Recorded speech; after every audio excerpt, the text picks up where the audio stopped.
Huy ka mga kapobre, maayong adlaw na sad mga ka-idol. Og karon mga ka-idol, balik na pud sa atong trap karon mga ka-idol, ulit ag. Og diri mga ka-idol, nagdako diri mga ka-idol og paon sa halo mga ka-idol. So kuha ni siya mga ka-idol kanang hasang sa isda. So nindot po ni siya mga ka-idol og ipaon kay dali ra ni siya kuha mga ka-idol mabaho ba. So dali ra ni siya mapanaymahuan mga ka-idol sa bayawak o halo ba. Ug diha mga ka-idol naglisod ko ana mga ka-idol og pasulod kay murag daghan ra mga ka-idol. So nasubraan ra ba niya kay kuha na biya kanang bawo-bawo na baran sa ranyo na. So naging king tana oy. So atong ikuhaan mga ka-idol ang silupin atong ikuha kay murag sobra ra kayo mga ka-idol. Sobra ra gid siya mga ka-idol. Og diring dapita mga ka-idol magbalik-balik ra ta ani mga ka-idol kay wala mo tayo kuha mga ka-idol niya. Wala pa ning sulod ba. So magbalik-balik rin tayo mga ka-idol kay kinahanglan ni siya mga ka-idol og pan-an permente kay para naay mo sulod ba og naay mo agi. Og sa makamaopod ani mga ka-idol, advice ko mga ka-idol at tudlo mo ba og unsaon ug unsay may ipaon.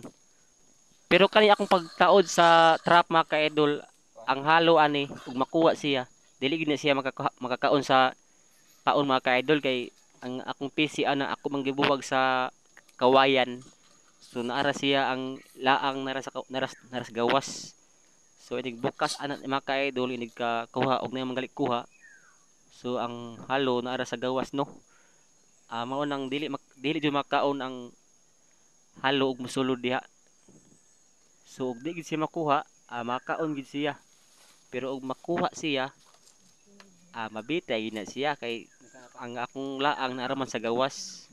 So ang paon raman ang to sa sulod. So shout out din sa tanan mga ka-idol no sa kanang kamao buhat ingani nga trap ba. O comment lang mo diha og namao ba ni og wala. Comment lang mo diha para atog mausab di atong trabaho ug unsaon ni. So ang kani ako mga ka-idol, ako ani siyang kanang mga imbento ba. Ako lang pud siya gitestingan mga ka-idol og musalir ba og makakuha ba. Og di pud makakuha, di ta mo gusto mga ka-idol og di makuha. So maghuwa ta mga ka-idol ug makuha mga ka-idol no.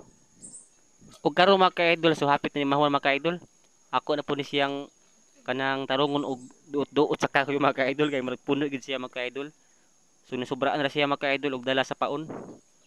Ug diha pong dapita mga ka-idol, ato na ning itaod atong bawog mga ka-idol.